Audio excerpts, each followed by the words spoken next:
هاي حبوباتي، ازيكم عاملين ايه؟ يا رب تكونوا بالف خير. فيديو جديد النهارده زي ما شفتوا كده من العنوان الفيديو. هحكي لكم تجربتي مع المكوى القمر اللي هقول لكم عليها وهنحكي عنها كتير جدا في الفيديو.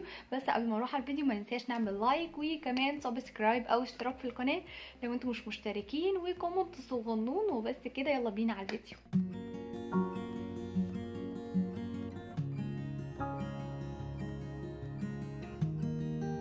ازيكم يا حبوبات، عاملين ايه في الجو التلج ده؟ يا رب تكونوا بالف خير يا رب وصحه. شفتوا طبعا العنوان بتاع الفيديو وعرفتوا ان احنا هنتكلم النهارده عن المكوه اللي انا جربتها. هقول لكم تجربتي القمر مع المكوه الحلوه دي. طبعا في كتير مننا بيروحوا بيوتي سنتر وبيدفعوا فلوس كتيره جدا عشان يعملوا شعرهم مره واحده مثلا في مناسبه او حاجه. او طبعا يعني هنتكلم مثلا عن اكتر المحجبين او لبنوتتها مثلا الصغيره شعرها مثلا في مناسبه او حاجه. بتدفعي كتير دلوقتي وانا عارفه، ورحت يعني ببنتي وعرفت الاسعار بقت واصله لحد فين. ف يعني كلنا بنحاول نقتصد على قد ما نقدر علشان نلم الدنيا باللي احنا فيه الفتره دي، الحمد لله يعني. فقلت اطلع اقول لكم على المكوى القمر اللي انا جربتها، و ان شاء الله هتستفادوا من الفيديو جدا. ندخل في صلب الموضوع على طول، وهو المكوى وشكلها. للاسف العلبه بتاعتها مش موجوده عندي دلوقتي، عند ماما. فهبقى احط لكم ممكن الصوره بتاعت العلبه على الفيديو ان شاء الله. بصوا ده شكل المكوى كده، واسمها سوكاني. سوكاني، يا رب اكون بنطقها صح يعني. تمام اهي. طبعا ايه، انا مش عارفه هتطلع لكم مش قلوب ولا عدل ولا ايه، ده اسمها. تمام. الماركه دي انا الصراحه سمعت عنها كلام كويس كده يعني، من كام حد استخدم حاجات منها. فقلت واي نوت يعني، وبنتي كانت شبطانه في مكوى فقلت لها ماشي تمام نجربها ومفيش مشكله. و قلت بقى ايه زي ما تطلع يعني. الصراحه يعني ما كنتش اعرف اصلا هي حلوه ولا مش حلوه، هو بس انا سمعت الاسم بتاع الماركه دي او البراند دي ان هي حلوه، فاتشجعت ان انا اجيب منها يعني، مش ان انا اجرب منها حاجه يعني. تمام. بس هقول لكم بقى تجربتي في الاخر وعملت معايا ايه وكده يعني. بس الاول هفرجكم على شكلها. تمام. دي الحراره بتاعتها. تمام. هي ليها كذا درجه حراره. تمام كده. يا رب تكون واضحه ليكم. انا مش عارفه الكاميرا مش موضحه ليه. هي درجات كتيره. تمام. ممكن من بعيد تبقوا شايفينها احسن. تمام. يعني مكتوب اول حاجه فوق خالص 230، اللي بعدها 215، 200، 185، 170، 155. فدرجاتها كتيره جدا ان ينفع تتحكمي فيها ان انت عايزاها عاليه واطيه، على اساس ان هي ما تحرقش الشعر او ما تبقاش قاسيه قوي ان هي تبهدلك الشعرايه يعني. تمام. فدي حاجه حلوه جدا ان هي فيها يعني درجه الحراره انت تتحكمي فيها في بيبيليس كتير او مكوى بتبقى ما فيهاش الخاصيه دي خالص، وبتبقى مثلا هي مثلا يا فوق قوي يا بتبقى درجه حرارتها قليله. فدي انا مش بحبذها قوي يعني، بحسها مش لطيفه. فدي اول حاجه كانت معانا. تاني حاجه معانا وهو الزرار بتاع الاون والاوف اللي هو الصغنون دوت. تمام. دي برضو حاجة حلوة، انت بتتحكمي عايزة تشغليها عايزة تطفيها، فدي حاجة حلوة برضو جدا فيها. اللي بعدها على طول وهو الزراير، ان انت دي بقى اللي بتتحكمي فيها بدرجة الحرارة.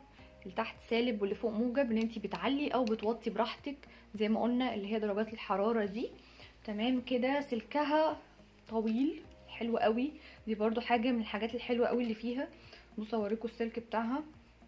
بصوا انتوا بقى تتخيلوا معايا كده زوز طويل قد ايه.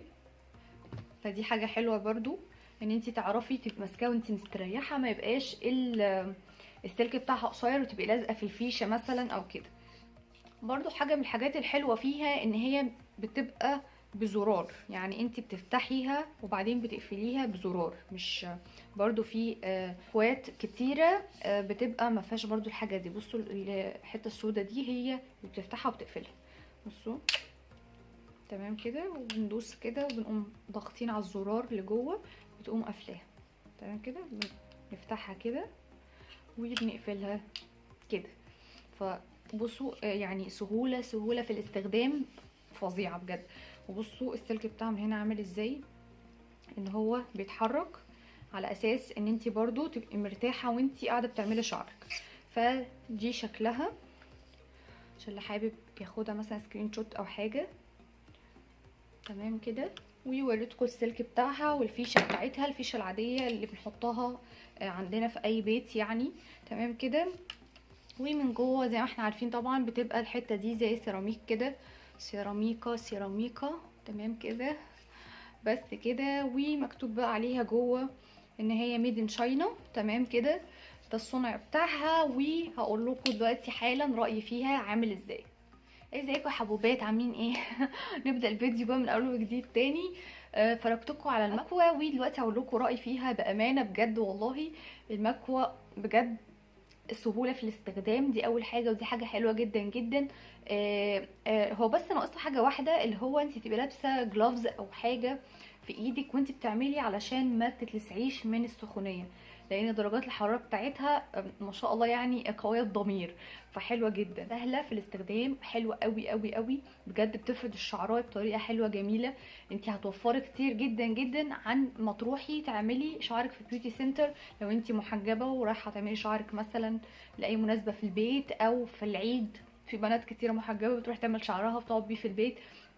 بنوتك مثلا الصغنونه عايزه تعمل شعرها في اي مناسبه، فانتي دي هتوفر عليكي كتير جدا جدا جدا.